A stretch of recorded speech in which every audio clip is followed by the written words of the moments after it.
hybrid. Yeah. The hybrid. Yeah. The hybrid. Yeah. The hybrid. All right, everybody, welcome back to The Hybrid, the show where we break down cannabis policy, regulation, and everything in between, with a little humor and hopefully with a perspective you won't hear anywhere else. One of the things we talk a lot about is the balance act cannabis and hemp regulators face: protecting public health and safety, creating a fair playing field for businesses, and building systems that consumers can trust. At the center of all that is one word: integrity. Integrity of the rules, integrity of the marketplace, and integrity of the data regulators rely on every single day. That's where technology comes in. Regulators today have a lot more tools at their disposal than Shawn and I did years ago. From improved seed-to-sale tracking systems, to advanced lab and tracking analytics, to data dashboards that can flag suspicious activity in real time. Technology is what makes it possible to move from just writing rules on paper to effectively enforcing them in the real world. But not all technology is created equal. The real question is, does the technology give regulators what they need to make decisions with confidence? Does it help ensure that consumers are buying safe, accurately labeled products? Does it give businesses a fair shot knowing that everyone's being held to the same standard? And does it give enforcement the information they need to protect communities without overstepping? All of that's why I'm excited about our conversation today. We're going to be joined by Stephanie McArdle, president of Orange Photonics. Her team at OP are the creators of Light Lab Cannabis Analyzer, a portable HPLC that lets regulators and law enforcement and operators test cannabis and hemp products right there in the field at their facilities. We'll dig into why that kind of technology matters, how it's being used across the country, and how it can strengthen the integrity of any marketplace in which it's being utilized. And we'll also give Stephanie a chance to preview an upcoming webinar Orange Photonics is hosting, designed specifically for regulators and law enforcement to take a closer look at how Light Lab can support oversight and enforcement. So let's get right into it. Shawn, my co-host, always good to see you, sir. How are you? Likewise. I'm good, thanks. Good to see you again. Absolutely. And Stephanie, welcome to The Hybrid. How are you? Well, thank you. Thank you for having me on the show today. Appreciate it. Absolutely. And before we really jump into the meat and potatoes of the conversation, if you could just give our listeners a little background on yourself, a little background on Orange Photonics, what you do over there, and certainly Light Lab, the how, the why, how we got here today. I'm sure they would appreciate all that fun stuff. Too. Well, as you mentioned, my name is Stephanie McArdle, and I'm the president of Orange Photonics. I'm the co-founder of Orange Photonics. We're actually celebrating our 10th anniversary of our incorporation. My personal background is in economics, business, and healthcare system administration. I'm certainly putting my background and skill set to good use within the cannabis industry, and certainly as the regulatory and enforcement infrastructure are maturing over time. When we founded the business in 2015, the cannabis industry was really just getting started. We did have some early states with mostly medical programs, reduced penalties and decriminalization, some medical programs. But in general, the cannabis space was void of on-site quality control and testing, just at point of need testing capabilities. So, but my business partner, Dylan Wilkes, he's a third generation spectroscopist. His family has been developing analytical instrumentation specifically since the 1950s. And, over the years, Dylan had been evaluating opportunities to revolutionize some of the more standard platforms, analytical platforms in really any industry. And we're just evaluating kind of market dynamics that may present the right profile for us to bring a disruptive analytical tool to market. And, at the time, the cannabis industry really, really needed it. Just from an operator's perspective, they had very little control over the cannabinoids that were produced in their plant or within their products. And, those cannabinoids are tied to their revenue and the quality of their products and margin management. So, initially when we went to market in 2016 with our first instruments, our first cannabis analyzers, we were able to separate two cannabinoids, THC and CBD. Woo, it was CBD. great. Yep. And it was revolutionary because typically those analysis had taken place in third-party analytical laboratories, which is great, but there's delays associated with that. It's sophisticated. So when we were able to bring this portable, ruggedized HPLC platform into the hands of licensed businesses, well, it was a game changer. It really impacted their entire cost structure around their supply chain. And so, over time, we've grown from, being able to analyze flower and two cannabinoids to having the capacity to analyze over 18 cannabinoids in 100 different product types. And so it's really come a long way, and it's been a very interesting journey as we've tried to maintain relevance as the market has shifted. Well, you bring up a really good point there, and that's kind of where I was going to go with the next question. The market has shifted. You came in 2016. It being 2025, there has been some big movement in the cannabis space, both on like the medical and adult use marijuana side of the house, but also knowing that you do a lot on the hemp side of the house as well. I mean, we couldn't be miles away from where we were in 2015. So how has that affected what you do? Because that makes a lot of sense to me about really bringing the value into the facility for operators that as a quality control piece, making sure they're getting the most amount of money out of their product as it moves through the system. Where are you today? Who are you working with? Who are your clients? What it has to look drastically different than it did in 2016. Indeed, it has. Well, it was actually the introduction of the Farm Bill in 2018, 2019 that dramatically changed our landscape Yep. We're because familiar with that. Yeah. you're familiar with the Yeah. Oh Farm yeah. Bill? Oh yeah. Yeah.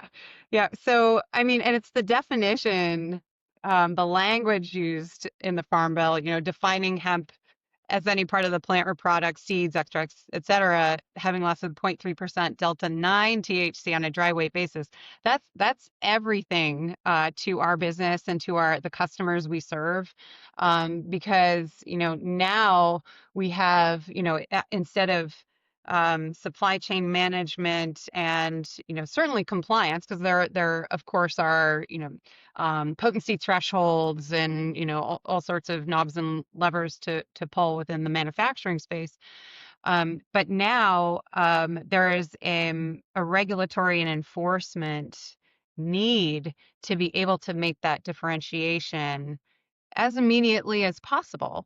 Because, at the end of the day, we, meaning Orange Photonics, regulators, enforcement, and industry, we want to be in an environment where there's a thriving business opportunity, and that related to that business opportunity, that consumers are safe and have access to safe quality products.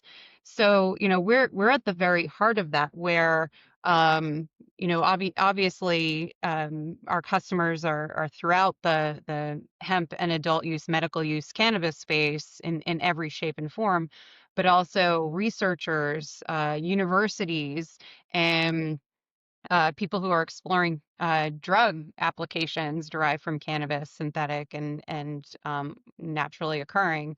And then within the regulatory environment, our customers include, the regulators who are handling licenses, departments of agriculture, you know, every flavor, even alcohol, tobacco, excise, tax, departments of revenue, they all have applications for mobile cannabis analysis.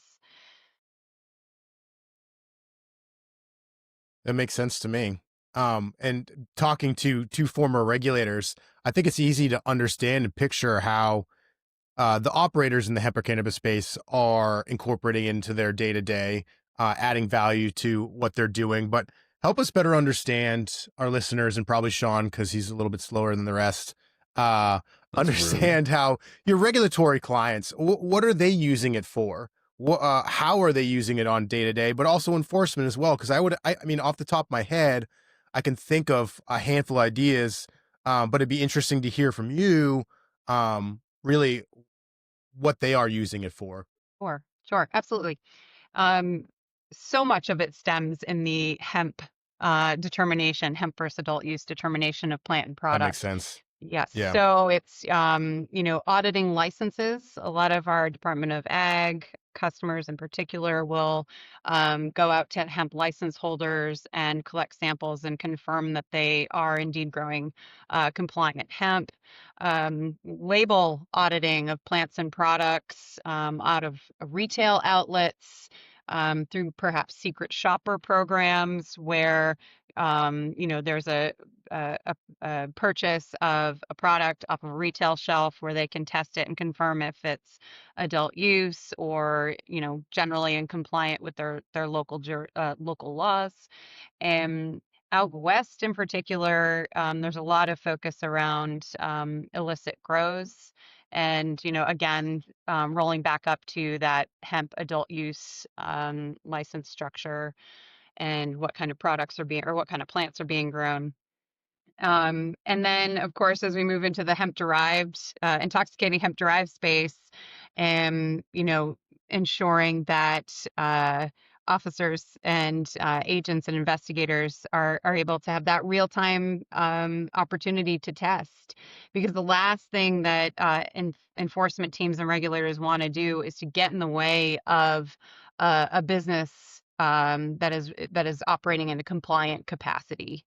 You don't want to interfere with their business. You want to allow them to move forward and sell their products and operate. It's interesting. You mentioned sort of like the secret shopper element to the regulatory aspect of oversight and compliance. And I guess I see that too as developing or building consumer and patient confidence in the marketplace. And we've obviously, if you're following cannabis policy at all in the last, I'll say 4 or 5 years, more so probably the last 2 years, you're seeing a lot about scrutinizing COAs and potency inflation and lab and testing fraud and those sorts of things. How do you see the role of Orange Photonics in that broader ecosystem? Because I think what your product allows folks to do, whether it be regulators or even licensees, is sort of establish or confirm that consumer or patient confidence for themselves and or for their customers and or their clients. But is that how you see your role, or sort of like how do you feel Orange Photonics fits into that broader ecosystem as a problem solver potentially, or at least again sort of a confidence booster in a much larger market ecosystem and sort of dynamic? Yeah, that's a good question. Well, I mean, if we take laboratory fraud, for example, and potency inflation and lab shopping, it's pervasive throughout the United States. It harms every single operator out there, in my opinion, because they're pulling in information from third-party sources that, are really supposed to be the beacon of truth, right? Before I was in cannabis, I just had this perspective coming from the medical healthcare system perspective that labs provided accurate truthful information. It was scientists producing an analysis, and it was indisputable.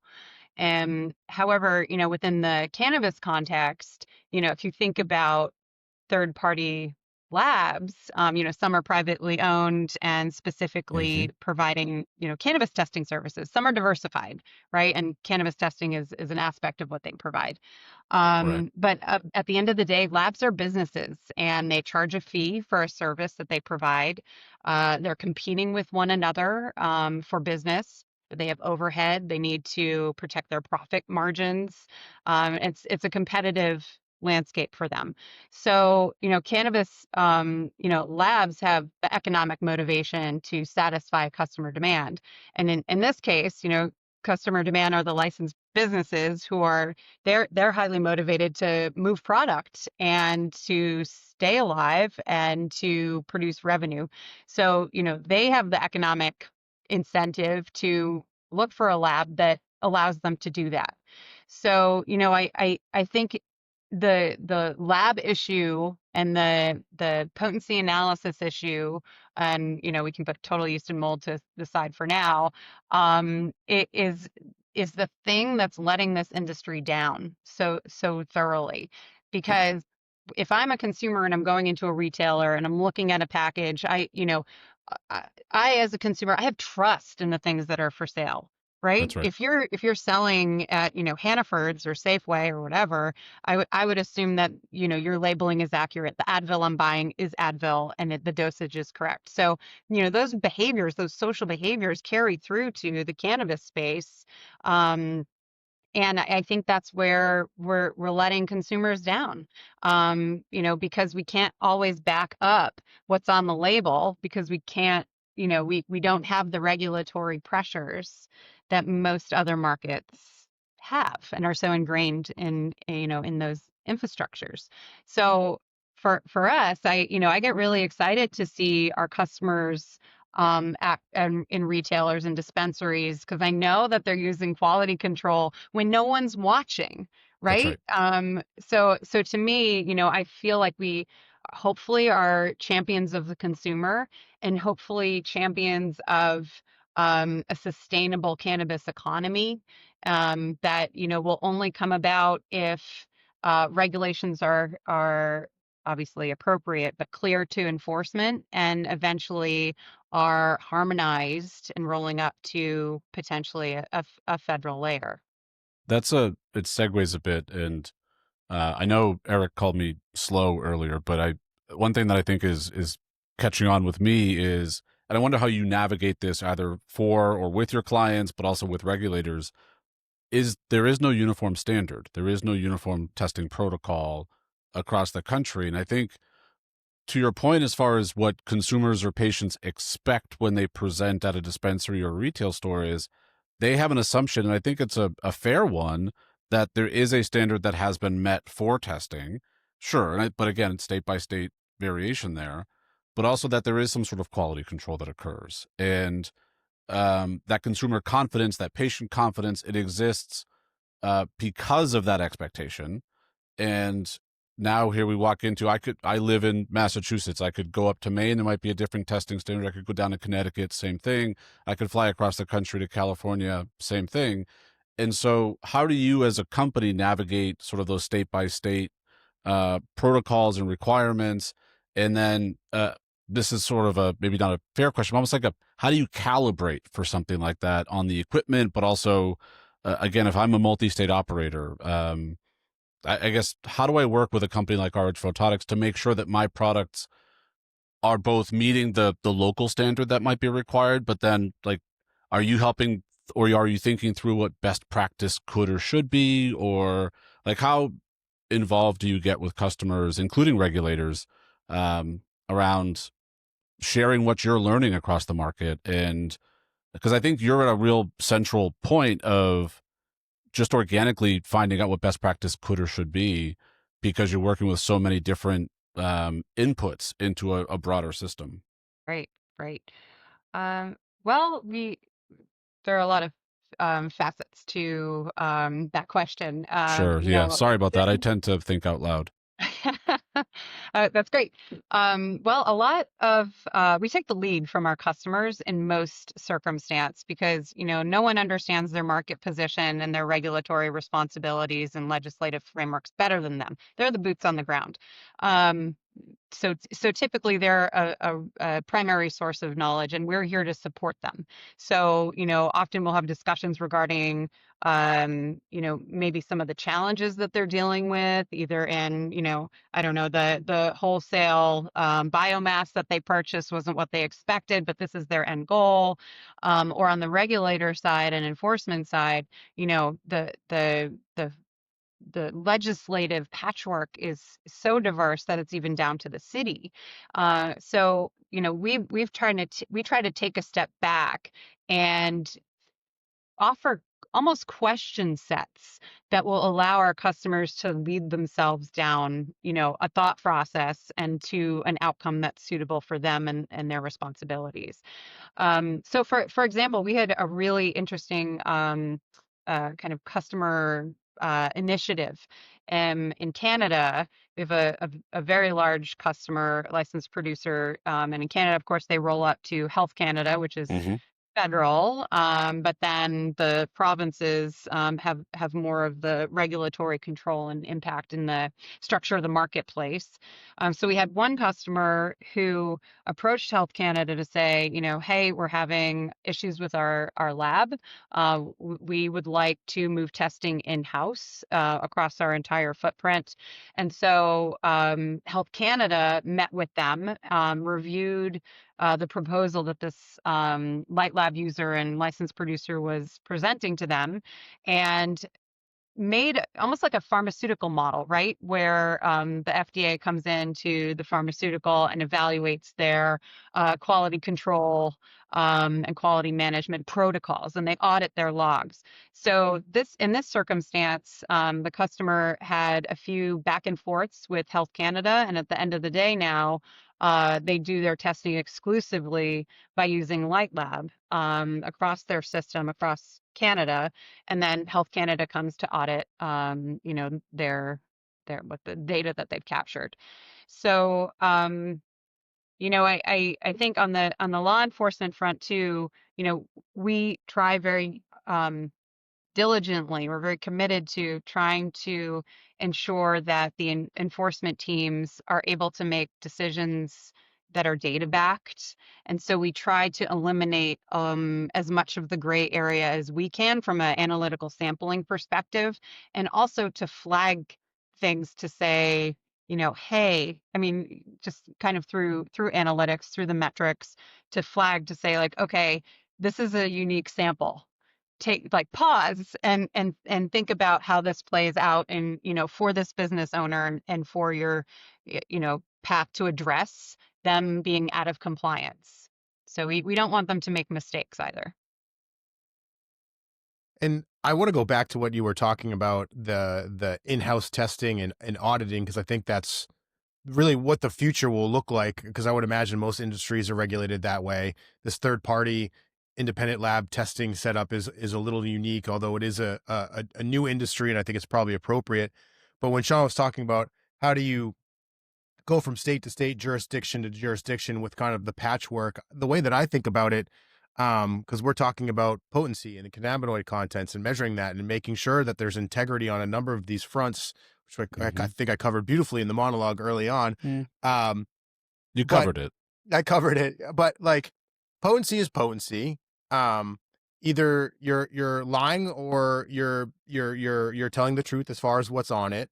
And certainly I know you play a big role in the hemp space. Like there is a federal standard for what's considered hemp and what's not.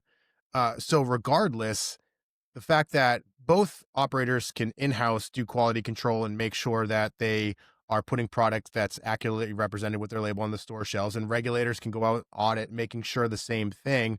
I think there's a consistency on the way that it can be applied, both from operators, regulators, and law enforcement nationally around those core things, as far as potency, making sure that it's labeled correctly, making sure labs are actually labeling it correctly, but also what's parading around is hemp, but is actually adult use cannabis. which I guess you would say would be illicit products. Um, so I, At that I point, see, yeah. yeah.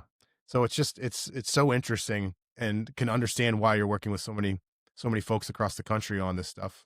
Sure. And I think with the well, if and it does depend, if we could it's the interpretation, right, of the law is that they in the Farm Bill regulated a molecule. And in doing so, there are many people who interpret it to say, well, because you mentioned a specific molecule, we're compliant because we're not doing the D9 thing. Yeah, This is That's right. HHC. This is Delta 10. So, it's challenging because at the time when that was written, most of these intoxicating hemp-derived molecules, be they organic or synthetically derived, didn't even exist. So it is a challenge. So in Tennessee, for example, hemp derived products are allowed, but they cannot contain delta 9 above the 0.3% threshold. So now enforcement, I don't know if it's easier or more challenging for them, but that now they have like, okay, now they really need to zero in on one molecule, right? It's just D9. That's all they're interested in. And the other aspect of this intoxicating hemp derived product format is consumer awareness around dosage, and how it's marketed, the format, the ease of consumption, and the difference between a low dose 3 milligram seltzer in a little slim seltzer bottle or can, right next to one that has 50 milligrams, because that's where the weight percent issue comes in, where you could have that same seltzer that's it's a 12-ounce soda, it weighs 355 grams, but it contains 50 milligrams of intoxicating hemp. So that's enough to get 100 people high. And that's certainly not something that you would take casually at a barbecue. Perhaps most people wouldn't. Right. So it's definitely a challenging consumer landscape in that way. And that can says that it has 50 milligrams, does Right. it? And it And may, it may and that's, not. I think, it's interesting. You're weaving together, I think, so many policy challenges that between Erik and I and our former colleagues that they are dealing with, that we're dealing with, which is the integrity of labs and testing, but now this intoxicating hemp phenomenon and sort of where these worlds collide oftentimes. And I think what Orange Photonics has done through Light Lab and some of your technological advancements is you've created a tool and a resource that sort of validates or disproves some of those things. And sort of like you're the truth teller in this space of, is it or is it not? And much like the labs that operate in the system, I've always described them as sort of, they're the referee, they're the umpire in this space, but because they're private businesses, they're also playing in the game a little bit too, so now you're thinking like, sure, your responsibility ethically is to call balls and strikes. But when the batter gets up and is a client of yours, maybe that one's just a little outside. So I think that if nothing else, there's a sort of an optics issue sometimes with that. Doesn't mean that they're bad actors or good actors necessarily. You hope that everyone is sort of playing fair, which you're providing a sort of a tool that can validate some of that activity or not. And I think what you're doing, especially with serving regulators and serving law enforcement and serving operators, is one thing I think that's really nice about that is it's a single instrumentality. It's the same device. And I think one thing that I struggled with in Massachusetts for a long time was, the issue of cultures or qPCR or plating. And so you get into that dynamic where it's sort of, I'm not a scientist, that this is not my specialty, but I'm the regulator. I'm supposed to solve these arguments.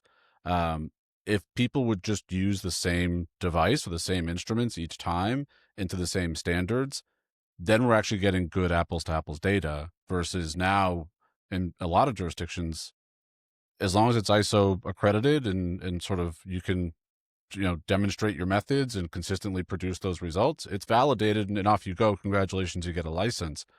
But to know that in other areas, sampling too, as far as testing is concerned. So when law enforcement or regulators go out into a hemp field, they're taking a sample that they saw from that crop putting it into the instrumentation and getting a result, to me, there's no purer data set that says this is or is not, versus the lab gets a sample that was plucked by the cultivator.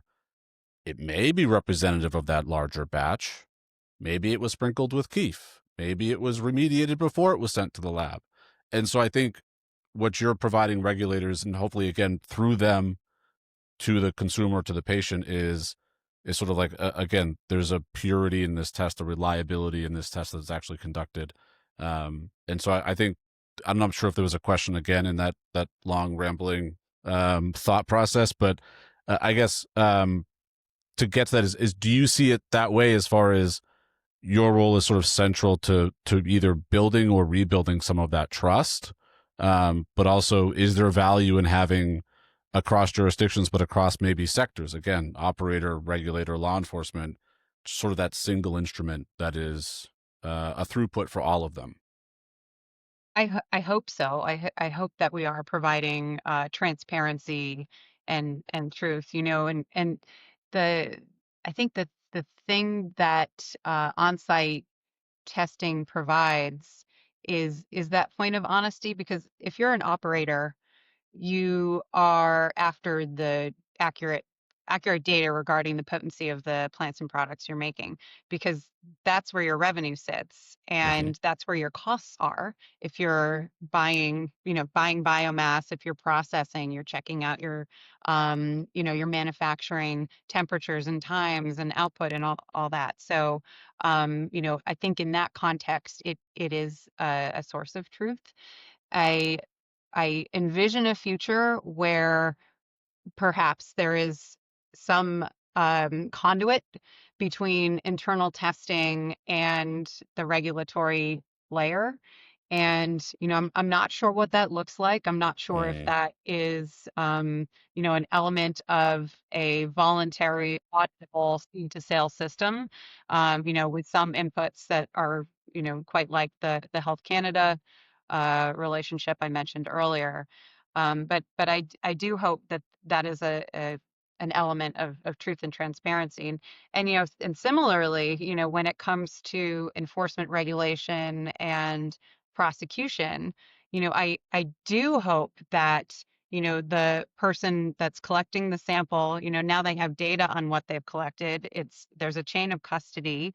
There's information documenting the, tax lot that where this sample was collected, and there's accountability for enforcement, particularly as it moves through, either through warning letters or padlock or, prosecution. But again, I think the transparency wherever we can shine a light is going to help the industry grow and be sustainable and protect the consumer. You actually started jumping into my next question again, back with a regulator cap on and an enforcement cap, and understanding how they're using it. But have you gotten feedback from your regulatory clients about what major challenges still exist? Because I'm thinking, if I'm being approached and I'm back in Maine and I'm setting up this new cannabis program, and we want to make sure again there's integrity there, and we'll pretend like back in 2019 when Shawn and I came in, we had this huge hemp problem that we have now.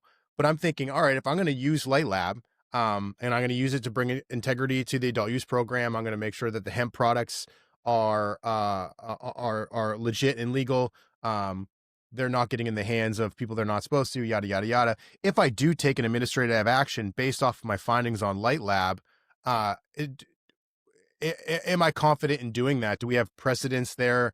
Are your regulatory and enforcement clients currently doing that? Because it's not like, I mean, I think all three of us know if you're going to take some action, they're not just going to be like, you're right, you got us. There's going to be appeals. It's going to end up in court, and these things you have to make sure that you're really dotting your I's and crossing your T's and making sure that you follow a process. And at the end of the day, we got these Light Lab numbers. Right, right. Well, I mean, actually, there has been significant plead out based on Light Lab alone, Yeah, that makes sense. where, That makes yeah, sense. where, Yeah. it's known that teams will come to your place of business and audit your product to make sure you're compliant. So, in certain markets, hundreds of cases have pled out without hitting the court systems. Um, but there are a variety of ways to use mobile testing, to use light lab when it comes to regulation and enforcement. Typically, our the customers we serve will go out to let's say a suspected unlicensed cultivator, and they'll take samples, they'll test them right there, they'll retain samples. And in some jurisdictions, they're required to then do, forensic analysis on those retained samples to just sit there in the background in case this thing goes forward and they do move to prosecution. So then they have a data supported enforcement action that is then backed up by that state reference lab or testing lab that they're contracted with. But in some jurisdictions, they're able to prosecute on light lab data alone. And the reason is, in addition to the regulatory pathways that allow them to do that, but at the core, light lab is high performance liquid chromatography. It's the same analytical technology that testing labs use. It's the gold standard for testing cannabis plants and products. So these teams have confidence in the capabilities of the instrument. And so, we train the end users. We meet with our enforcement and regulatory teams, their lab operators, et cetera, to make sure that they're confident at the beginning when they're evaluating light lab, and considering the impacts to their overall system and cost of system administration. But yes, and I think care should be taken at every step of the way, because you have a lot of responsibility as an enforcement personnel when it comes to enforcing the law.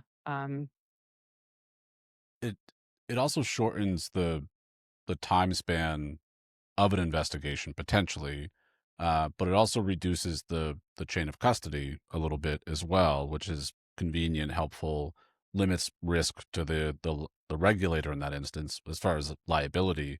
But I think it's also convenient. And I back to sort of wishing I had the tool when I was a regulator.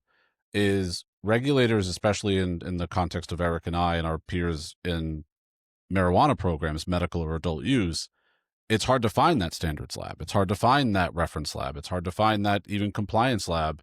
And if you have one, it's one of two circumstances. It's probably a state run lab, maybe even a crime lab, which those have their issues, including backlogs and reliability and things like that. And they're testifying at trials, etc. Or in my instances, they wouldn't touch the plant. So they would do floor swabs, wall swabs, soil samples. We would take down HVAC vents. And so if it's everywhere in the environment, we can assume it's on the plant. And thankfully, to your point, that never went to litigation and got tested by a court, because more often than not, it was all right, what settles this? And for us, it was, destroy the crop and pay a fine and show us SOPs that improve your process going forward so you won't end up here again. But if I had the burden of saying, sort of like from a leverage standpoint, how far am I going to push this, knowing that I've got downside risk as far as if this goes to court, I don't have evidence of it on the plant. I have evidence of it everywhere else, but I don't have evidence of it on the plant. If I had Light Lab, my staff could have been the one actually doing the testing on camera, following a protocol, choosing a sample. Like, it could have all been done in a much more expeditious, but I think even reliable way, such that the evidence is far more powerful at the end of the day, but it might also compel a much shorter and maybe even less adversarial interaction with the operator to say, look, here's the result. You watched me do it. Anything else? Do I need to prove anything else, or should we advance to how do we fix this going forward? So I think there's a lot of potential there long term for sure. Yeah, you're absolutely right. And there's also CYA involved, where you have confidence that what you have tested, what you've tested in front of the operator, is out of compliance with their license, and hopefully if hopefully they're compliant, and hopefully you That's right. just say, go on your way, have a nice day. It was great meeting you. But then you've averted, the disaster of turning under their crop, unnecessarily. If it That's right. was a compliant crop, which, you know, how much has this person, operator, business invested to get that organization off the ground? So real-time testing is it's so useful, so It's useful. spot compliance, it's spot auditing. It's when I think of, if you check any menu on a retail store at this point, you're going to see how much flour that is testing at 30% and higher, and it's just not possible. But if you could walk into a retail and, again, grab a couple samples, test them, and say, this one's within range, this one's not, and then, to me, that's just evidence of need to further investigate. It's not proof of anything yet, but it at least allows you to hone your resources and focus them far more carefully and intentionally, versus just looking for that needle in a haystack. And so the Exactly. more you can reduce that work product, that workflow, that sort of demand, or sort of the volume, and really focus those efforts, I think especially for regulators that are pulled in countless different directions with a priority of the day, I think it's a game changer for sure. Hope so. And I did want to mention too, I was painting with a broad brushstroke. There are so many great labs out there. Hmm. There's lab leadership, much to their detriment, who are really sticking their neck out, to provide accurate information. And as a result, I think many of those labs have gone out of business, or they've lost entire portfolios of business, particularly as it relates to flour or total yeast and mold measurement, because they refuse to allow clearance of samples that have failed regulations. So, I feel there's a responsibility to do something, for those labs who are trying to do it right, trying to support customers and operators.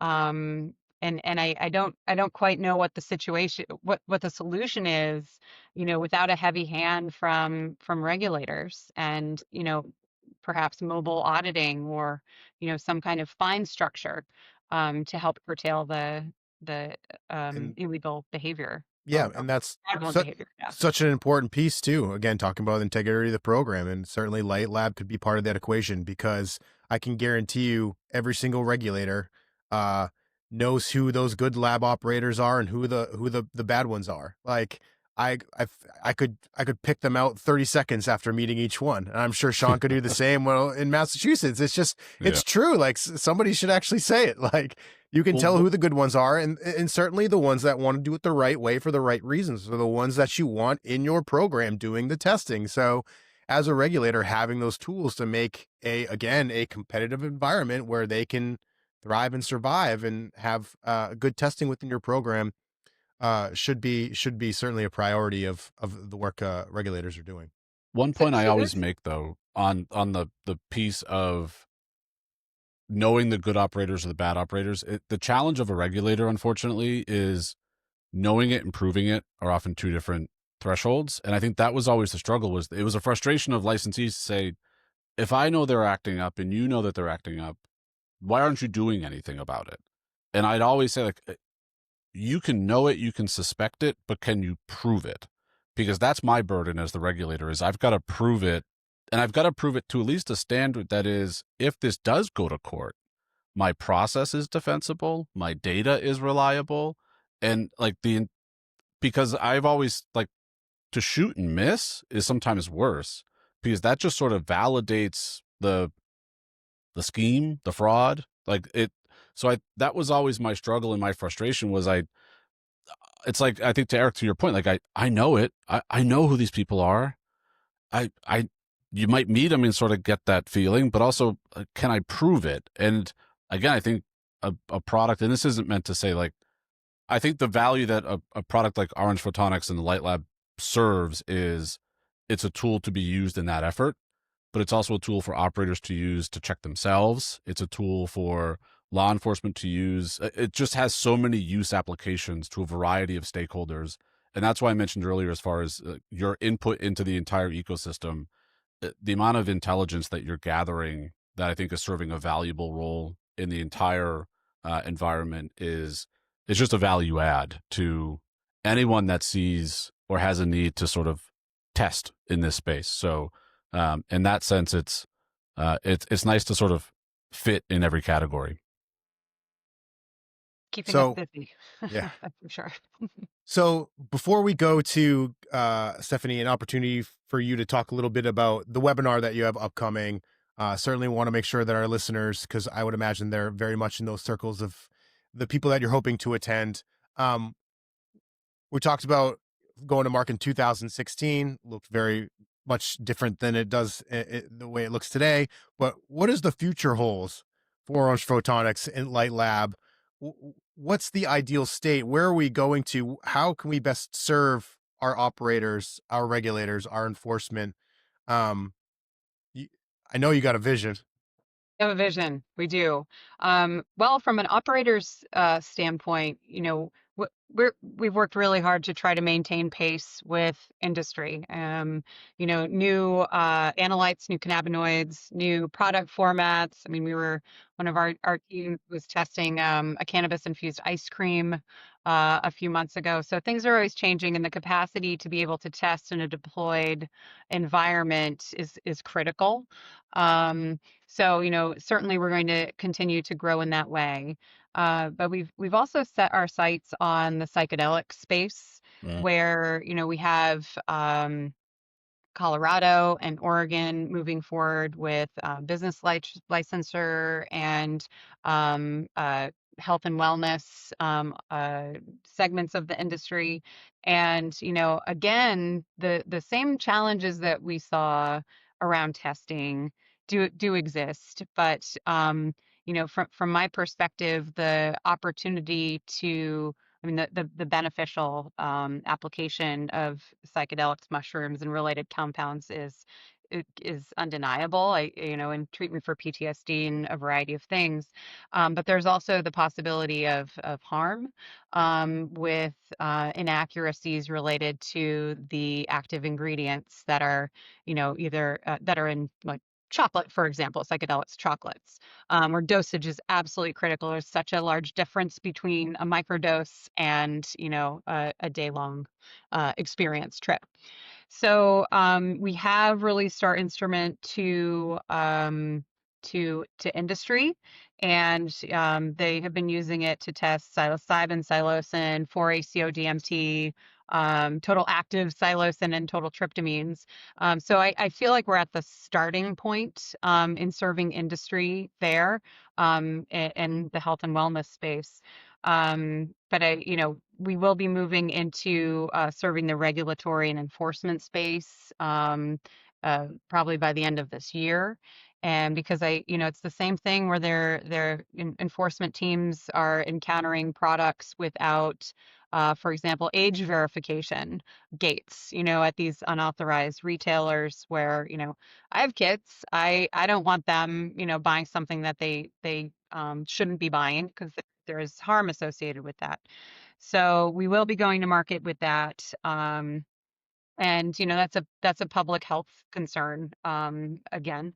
So we do have departments of health that are using the instrument in a psychedelics testing capacity currently. And then we have something really big happening, which I wish I could bring this up here and announce it on your podcast, but stay tuned. In the fourth quarter of 2025, we'll be making some big announcements. So You could always come back to make Heck the yeah. announcement, We love big announcements. Or on the hybrid. you could whisper it, and we would, yeah, just shh, don't tell. yeah, we would mute it, and we could edit it. But and back to the industry side, our customers are building a mountain of data about Yeah. their plants and products. And, we have a data dashboard which allows them to have free reign over their tests, their samples, their C of A's, their data sharing. But we have some really sophisticated things coming up that will hopefully help operators identify perhaps unique cultivars that they didn't realize were so unique within their data set, or anomalies where perhaps, they have an issue. But, more of the automation and kind of action prompts associated with their data sets are in their future. Just trying to expand utility. Yeah, I think that business intelligence is going to pay off long term, especially for operators that are looking to get into other marketplaces, whether it be other states and so scaling operations, but managing operations in different jurisdictions, like all that intelligence is going to be so useful, especially thinking about R&D, et cetera. Again, just the value add to an industry that uh, is usually hamstrung when it comes to things like that, as far as their ability to scale, their ability to innovate. Again, I think just it's a nice sort of sweet spot in the marketplace to be, and also a very supportive one that I think, again, as a former regulator myself, I see a lot of utility, but a lot of value ultimately too. So. And then your upcoming webinar, Orange Photonics webinar, in a couple of weeks. You want to tell our listeners a little bit about that? I mean, I think you have some great guests that are coming on. Someone named Erik. A great host, somebody named Shawn. Stephanie was so nice to come on our podcast here that we'll be pitching in for the webinar too. But Stephanie, if you want to tell the listeners a little bit about the webinar in a few weeks. Yes, I would love to. Thank you. The webinar is about modernizing regulatory oversight with field-based testing. So we'll dig a little deeper into use cases.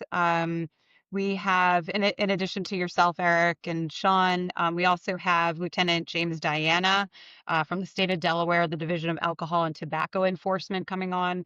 His team uses Light Lab in a deployed capacity. So he's going to talk about some of the use cases and the impact of deployment within his market space.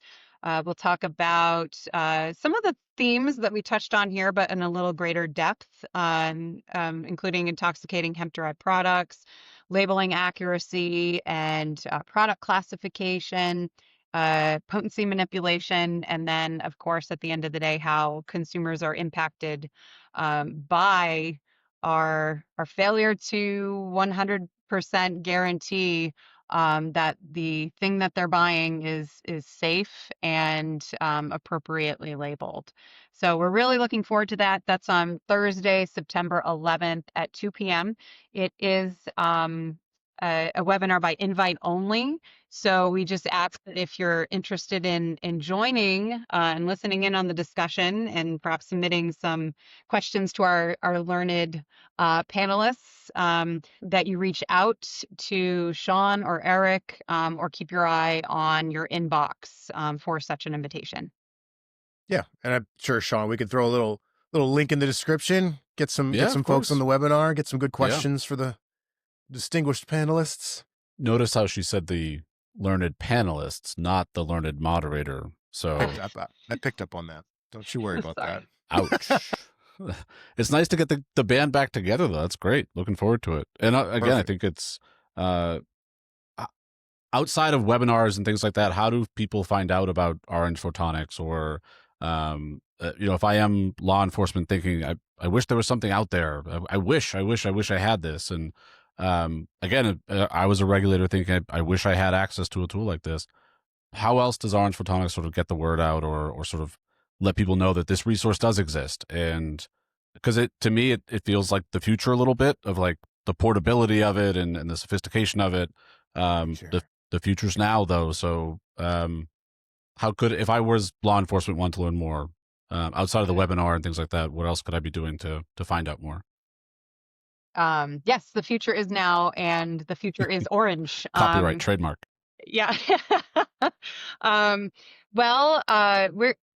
We serve regulators at the local, state, and federal level in almost every state. So, I know the network is tight. So I do invite people who are curious to, contact people in their network within the regulatory space, particularly if you know your state or agency, may have access to one. I have each year I try to, or I do contact each of our regulatory customers and enforcement customers, and I reach out to industry and operators as well. But I've just completed reaching out to all of our regulatory customers, and I'm interested who in their network could use a light lab, for them to think of themselves as, and I know they do already, but to kind of prompt them to consider who is in their sister agency network who could benefit from having access to that resource, even if they just borrow it. You can, of course, go to our website, orangephotonics.com, and we would welcome a phone call or an email. We're always happy to talk about the things that you're struggling with in your market space, because each market space is unique, and hopefully we can be the solution you were looking for. Very good. Cool. So with that, Stephanie, you want to hang out and do some trivia? I'd love to give it a shot. Thank you. Perfect. A little behind the scenes. I asked Stephanie to join trivia, but I did not tell her to bring a question. That is my fault. I will take the blame for that. So I think we're going to be teaming up on questions. And surprise, surprise, I actually did prepare myself and brought a good theme-based trivia question instead of just Googling one 30 seconds beforehand. So Shawn, do I get some points or kudos for that? Coming to a podcast prepared? Thank you for doing the bare minimum. Beautiful. And I don't even know what the score is at this point. Is there an applause button I can, is there you can do it after post-production. That's right. Yeah. I don't know what the scores are anymore. I think I got off to a hot start. I think I'm lagging behind at this point, but Shawn, I feel like I usually ask the question first. Do you want to go ahead and ask your question first? And Stephanie and I can team up and try to come up with the answer. I assume you came prepared, or I assume you did the bare minimum as well. No, I did. So, all right. And before you start, Stephanie, he usually asks questions that allows him then to get on a soapbox and rant about something for 10 minutes, as opposed to me, who just brings fun questions. So we could get caught. I guess I won't ask that one. Next question. Well, this is awkward. Dear ask the question, AI. Shawn. Ask the question, Shawn. This one should be actually pretty simple, but what movie from the 1930s first put cannabis on the big screen and may or may not have sparked some early public debates that regulators had to address? So what movie from the 1930s first put cannabis on the big screen? Do we hit it? Is there like a ding, ding, ding? Do, do, do, do. It's Reefer Madness. Erik, do you agree?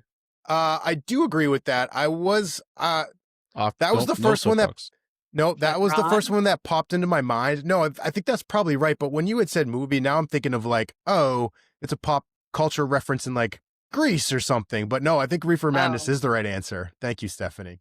We're gonna lock it in. Yeah, final answer.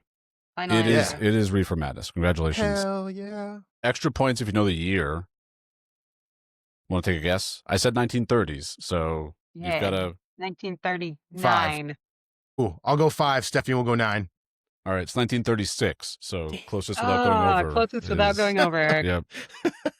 So Reefer Madness, 1936. I have the movie poster, which is what made me think of the question, but also I have no soapbox on this one, Erik. I'm sorry. I mean, I could, which is we're still living Reefer Madness, but we really are. I will show restraint. So, are you only showing restraint because I called you out on it? Yes, that's exactly why I am. Yeah, to prove you wrong is I get more satisfaction out of that. So, all right. Well, mine, not only did I come prepared to the question, it's also like episode theme based, and I'm going to guess that Stephanie's also going to get this one. In reign supreme here on the, then this is good. The trivia. So okay. So the question is: high performance liquid HPLCs the same method used by Orange Photonics Light Lab, is widely used in science beyond cannabis testing. In what field was HPLC first commonly adopted in the 1970s? And it's a multiple choice. Oh, Jesus Christ. A, brewing and beverage quality control. B, pharmaceutical drug development. C, soil and agriculture testing. And D, forensic toxicology. What? Listen, I found this one deep in the wormhole. I should probably Yeah. validate it, but all right. So HPLCs widely used by science outside of cannabis testing. In what field was it first commonly adopted in the 1970s? Beverage quality control, pharmaceutical drug development, soil and agriculture testing, forensic toxicology. And I'll give you a clue. I don't even know what forensic toxicology is, so it's not D. That's a trick. It's probably the answer. He's trying to throw us off. I'm on to Yeah. him. Yeah. Trying to think of like scandals in that area, like that era. Like the Tylenol thing was not in the 70s though. The 80s, wasn't it? Right. So I'm gonna say I want to think brewing, but I don't know. What was C? Is that like soil? Soil and agricultural testing. I mean, we do have someone with a background in at least a testing company here, so that I'm not hearing a lot out of that. What? microphone. Stephanie got real quiet. Yeah, this is do. Okay. I know it's not forensic toxicology. It's not forensic toxicology. What can we do? Like, because Erik couldn't say it. yeah, like rule one out. I mean, he stumbled through the whole question. Let's be real, but the output from your AI developed the question there was. Yeah, it wasn't styled in a way that flows off the tongue nicely. Brewing seems too obvious, or beverage seems too obvious to me. All right, that leaves you pharmaceutical drug development or soil and agricultural testing. I feel like pharma caught up eventually, but I'm not sure if it was in the 70s.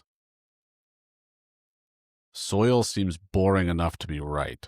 Like, I feel like you buried it as C, so we just zoom right by it. You led with beverage, which means you want me to think beverage. We're putting a time limit on this next hilarious. time. Well, I'm waiting for Google to respond here. Yeah, that's right. All right. All right, I'm going to go soil nonsense. Soil and agricultural testing is incorrect. It's pharmaceutical drug development. HPLC, 1970. She's nodding like she knew, but she Do. We made an agreement where she would not help you or get the answer Yeah. wrong, so you Yeah. looked foolish. Yeah. look forward. I'm looking forward to this webinar coming up then. I know. Well, I have an inside track though, because our primary investor was the president of Waters Corporation, and Sure. Waters is the global leader in liquid chromatography testing applications, and specifically the way it's used in pharmaceuticals is to isolate molecules and compounds. So when when Waters was working through this and all its different corporate names and under different acquisitions and mergers, it was specific to pharmaceuticals and drug discovery in the 70s. There you have it. I mean, LC liquid chromatography Just is left me basically just a hanging, and she filter. knew all of that. She totally did. Man, learn something every day. Well, with All right. that, I think I further What a my lead shitty on. question. What are you talking about? That was the best question that I've brought in the 7 episodes that I we've think it's the done. only one you've brought. Anyway, Stephanie, I can't thank you enough for coming on the podcast. I'm sorry you had to experience that. Talking about Orange Photonics, Light Lab, all the great work that you're doing with all the operators, law enforcement, regulators. So we really appreciate it. Yeah. Well, thank you. It was an absolute pleasure and an honor to be here. So thank you. Thank you to your listeners. I appreciate it. We'll have you back when you have that big announcement too. Yeah, that's right. You got it. You got it. Thanks, Shawn. Thanks, Erik. Thanks. Bye-bye. See ya. Schooled you on that trivia question. I don't know about that, but what else we got today? All right. I think we're going to switch it up, do something a little bit different. I want to take a moment and shine the light on my co-host here, Shawn Collins, and the greatness that he brings to the cannabis ecosystem, because I'm going to be clipping that statement. Making reels, baby. On our making social. Reels. It's like the first reel that's coming out is reels. This, right? So please continue. If you were to Google Shawn Collins today, don't do it. Don't do that. Please, for the love of God, don't do that. You would see he's popped up on some completely random top 200 cannabis consultants list. And I think we should celebrate that on the podcast. Sure, yeah. That, I mean, I don't think I could probably name off more than 30 or 40 cannabis consultants, but you know what? Top 200, Shawn, you should be celebrated. It's a major milestone. I absolutely love it. I'm here for it. So I'm sure they'll sell a plaque somewhere, and I could buy it for shipping and handling and 4 easy payments of. Yeah, right. No, that's what an honor. It's just an honor to be, nominated, but to actually be recognized is. I want to start by thanking God, and my family, and our listeners. Really, I couldn't have done it without them. Our fans. So that's right. Yeah, I don't know what else to say about it except for it helped me come up with some social media content on a Friday. So that's, fill in the void. But yeah, it's cannabis consultant extraordinaire. Cannabis consultant. So the transition to the segment here, obviously, I just teed it up for you. Yeah, it was fun to poke fun at you a little bit there, but sure. A lot of folks hint of jealousy in there too. It's I'm just gonna. I'm picking up a vibe.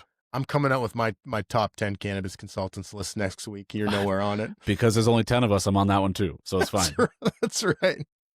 That's right. But I don't know if you get this too, Shawn, but a lot of the times people ask what it's like to be a consultant. What do we actually do? What makes a good consultant versus a bad one? Maybe they don't ask that second question, but people are always interested in the work that we're doing. And what it's like being on this side of the table compared to when we were both actually in state government and running those agencies, because there is a major difference.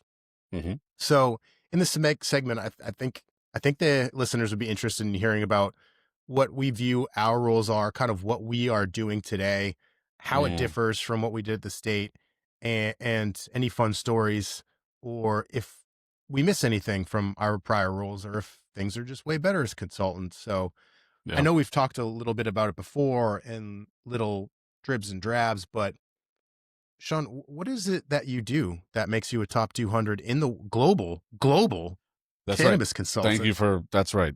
Make sure you put a map on it. What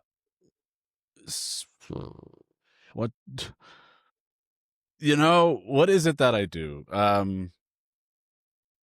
Well, I consult is what I do. No, I think it's an interesting question that I may even ask myself at sometimes, like, because I don't know if there is a clean answer, which is what consulting ultimately, it requires a lot of evolution and I think adapting to whatever the individual needs are of the client. And I think part of it is definitely advice and strategy. And I tend to, when we were regulators, we had a job description, we had a task, etc. We had deliverables, we had deadlines, we had expectations set. And we used consultants.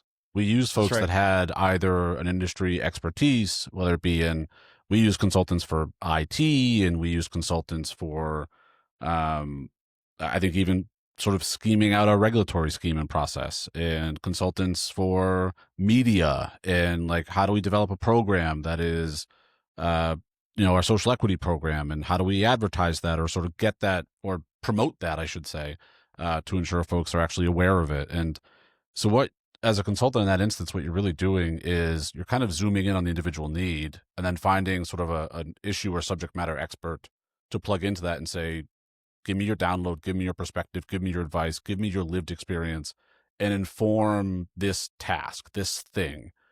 But I think the biggest thing that I could say, like the difference is, when I was the regulator, I made decisions. I had to make decisions. I had to, one, I had the authority to make those decisions, sure, but I had to make those decisions. As a consultant, I don't make decisions. I make recommendations. I offer advice. I provide insights. I provide analysis. And also, I think what I find myself doing a lot more now is I tend to see the world zoomed out now versus like, what does my individual day look like? I've got to make these 3 or 4 decisions today because a deadline's looming or someone's waiting, and now I sort of look at the world and think, what's happening in hemp policy that's going to be happening next? Because someone's going to pay me at some point or ask me at some point, like, what do you think? What's happening out there? And if I don't have my eye on that ball, the much bigger ball, then they are going to have a harder time making their decisions. So I know, for instance, you work with states and governments, and you sort of help them based on your experience in Maine and elsewhere. I tend to work with companies more often as to what's a regulator think like, sort of come inside, look under our hood. And sometimes it could be like an audit, like compliance audit of, we're getting ready to, enter this marketplace. Is it worth it? Or we have the opportunity to buy this license. How do we value it? And then a lot of it's policy. What's the best policy and how do we implement it from a company standpoint and also from a compliance standpoint? So I can't tell you, it's different from being a regulator, that's for sure. But better or worse, time will tell. Is still pretty early. But I think you did a great job explaining it when you were saying, as a regulator, you used to make decisions, and now I do analysis, recommendations, helping guide your client to make the right decision. And I think that's a lot of what I do. So we've talked about it a lot on the podcast before, the work that I'm doing primarily with states, and that was by design. I left state work, which I had a hard time doing because I think I've said it before, it's like what fed my soul. Is like the work that I'm doing day to day is making the state that I'm from, that I'm raising my family in, a better place. And the only way that I felt like I would be able to have a little bit of that would be to do it for other states, right? I certainly work with other private side companies, not plant touching, not licensees, but groups like Orange Photonics, people that bring products or services, value to our former colleagues, regulators. And certainly that work is much more in line with what you described. But if we're talking about on the state side, piggyback on how you had phrased it, you're at the 30,000 foot view level, because when you're the regulator, when we were regulators, the regulators today are very much in that day to day. What do I have to do to get through the next 8 hours to get to the next thing? That's just kind of the reality. Meanwhile, I'm able to watch my state clients live in that space that they need to, that there's really just no way to get out of, but be able to look around corners for them and give them crystal balls when we're talking about strategy, policy, whether we're talking about how are we, what are we doing with our communications? What are we doing with our data systems? What are we doing as far as stakeholder engagements to the legislature, and say, I've done this before, or I've seen this done before. Here are the different outcomes. Where do you want to land? Let's tweak this. And it's really fulfilling when you see that pay off big time for them. Yeah. The other thing that you said that I want to mention is, like, we both had consultants, and I was very lucky to have a rulemaking consultants, a group that came help us out with that process, but also kind of, like, again, helped me understand who was thrown into the fire. This is cannabis. This is how it works. Here are things that you might not be looking out for that you should be. And I would tell him a lot of the times in the moment when he was telling me these things, I couldn't understand why. Like it didn't connect. And he Right. would keep telling it. And then finally one day I would be like, oh, holy shit, this is what you've been talking about the whole time. So I've taken that with me in the work that I'm doing, and I kind of repeat these things. And it's funny from the consultant point of view to see it not clicking, but you're like, I have to say it anyway because it's gonna click. But you also know it's gonna they're gonna click. get Exactly. it's going Like, to get to the point. And if I don't keep repeating it and don't saying it, I'm just not doing my job. So it's so funny to see that, and all of a sudden them just be like, holy crap, you've been saying this for a really long time. Be like, yeah, like And I got your back. I know what's going on here. and I think that's showing the value too of that experience that you have. Like, I don't think I would have been. I hope, I assume at least, I'm a better consultant now because I was a regulator then, Absolutely. especially when it comes to applying it within the cannabis context too, or even the hemp context. Is like, that's what I think makes you an effective consultant is, and I think also a value add to those teams that you're sort of advising is, look, I've been there. So one, it's like peace of mind. Like, you're not crazy. It does suck right now. It's a lot of work. It's a tight deadline. Yep. You need more resources, or you should be, thinking about 3 steps ahead, or these two things need to weave together. Like, your regulations need to speak to this, or they don't need to speak to this. But that the reason they should rely on that, one, is because I've done this before. I've been there before. But then I think you're also, having lived through it, you're not living through it again. You have the benefit of that hindsight that they don't have yet. And I think they're getting access to that, which is invaluable for them because it's going to make their program inevitably better, but also their experience better, their experience less turbulent. And I think what I see on the private side a lot too is, I come from a world of compliance. I come from a world of regulatory drafting and sort of adherence. And, I look at either some operations, or I get involved with some clients, and I think to myself, like, there needs to be a spirit of compliance sort of built into this. And so sometimes it's like trying to persuade that, like, this is going to catch up to you at some point, or like, if it's a gray area, it's better to get ahead of it and get to the regulator. Like, the regulator's not your enemy. They're not your friend necessarily, but they're not your enemy. They're not your adversary, that's for sure. And so trying to build that bridge between regulator and industry is a lot of work that I do. But the biggest difference for me is I offer advice. I offer, look, I gave you options A, B, and C. If you want to make up option D and go in that direction, like, I hate to say good luck to you, but like, I've done my job. And I think it's tough for me though not to get invested in my clients and feel like I'm part of the team, because one thing I do miss is the team.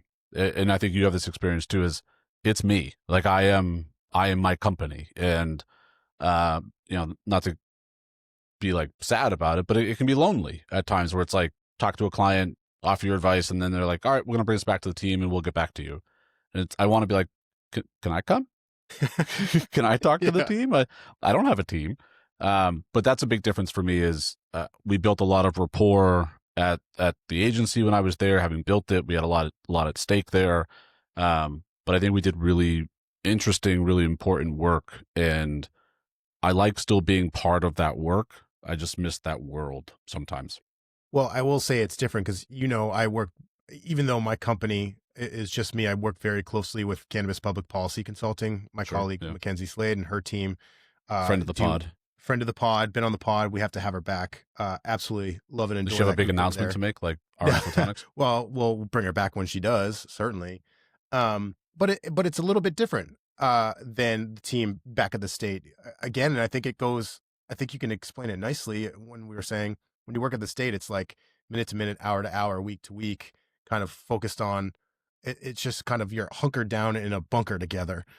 Meanwhile, in your consulting team or group that you work with, while it's totally nice to have people to actually talk to and kind of game plan, strategize, talk about the client and what would be best for them, it certainly is a much different dynamic. I am very happy that I have that group that I get to work with on a week-to-week basis, but it definitely is definitely is different.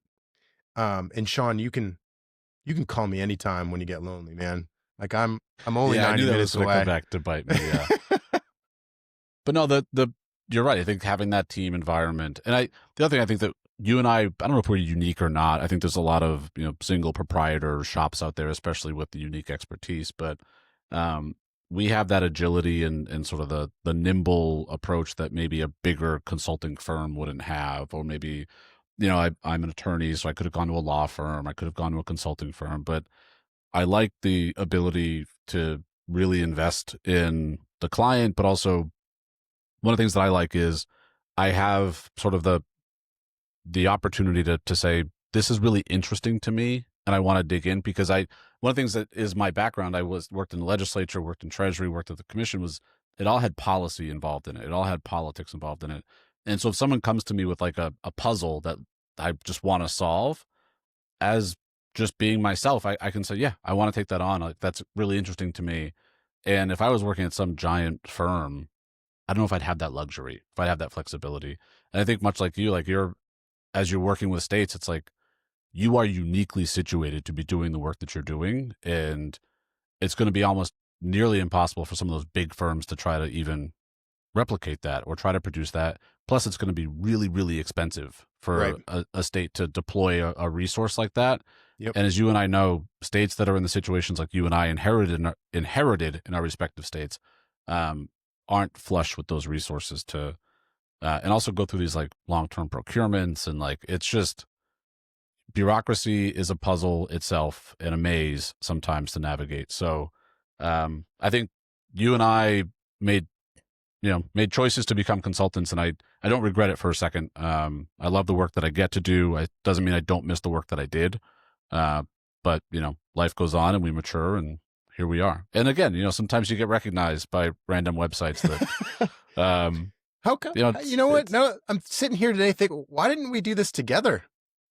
I can't. The podcast, we do the podcast together. we do that.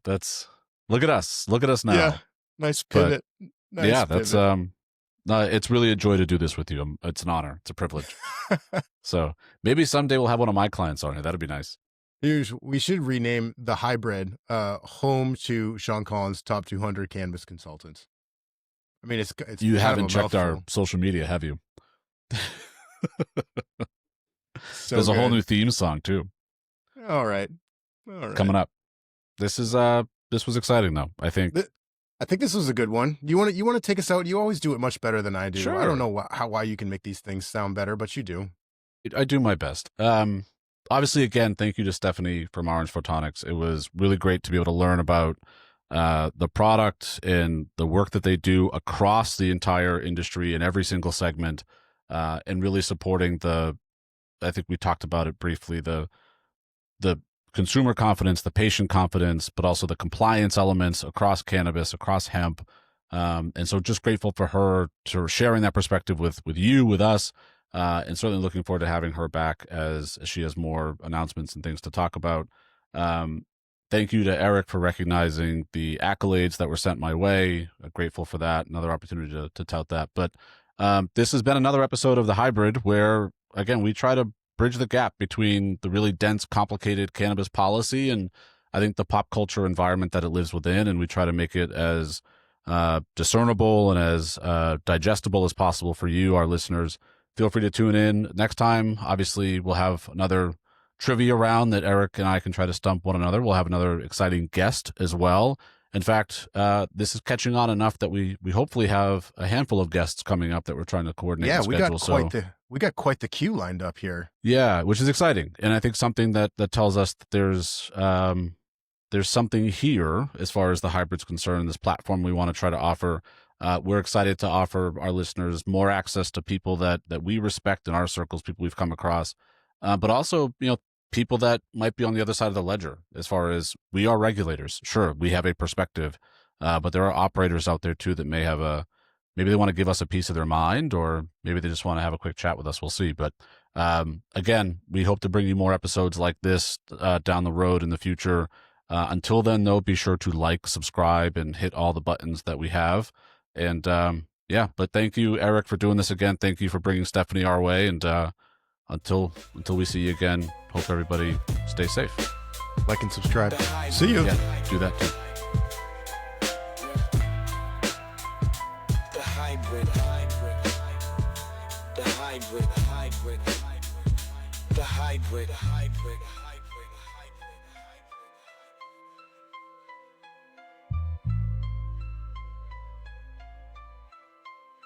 hybrid.